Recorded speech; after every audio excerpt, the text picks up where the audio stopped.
கோகுலாஷ்டமி பண்டிகையின் முக்கிய அம்சமும் நோக்கமும் என்ன? இந்த நடைமுறை கூட நமது பழக்க வழக்கங்களில் ஏற்பட்டதுதான். மற்ற தேதிகள் போல இந்த இரண்டும் நல்ல திதிகளை என்பதை உணர்த்தும் பொருட்டே ராமாவதாரத்தில் மகாவிஷ்ணு நவமி திதியில் புனர்பூச நட்சத்திரத்தில் அவதரித்த தினத்தை ஸ்ரீராம நவமி என்று கொண்டாடுகிறோம்.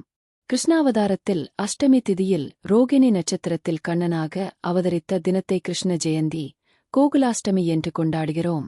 எல்லாவற்றிலும் நான் உரைகின்றேன் என்று பகவத்கீதையில் பகவான் கிருஷ்ணர் உணர்த்தியிருப்பதன் வெளிப்பாடே இது. இப்படி ஒவ்வொரு பண்டிகையிலும் பல சூட்சும கருத்துகள், தத்துவங்கள் சொல்லப்பட்டிருக்கின்றன.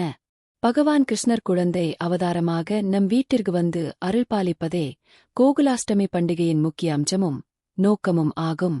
அதனால்தான் கிருஷ்ண ஜெயந்தி அன்று வீட்டை கழுவி சுத்தம் செய்து அரிசி மாவில் கோலமிட்டு பூக்கள், மாவிலை தோரணங்களால் அழகுபடுத்துவர். வாசலில் தொடங்கி பூஜை அறை வரை குழந்தையின் பிஞ்சு பாத தடங்களை அரிசி மாவால் பதிப்பார்கள்.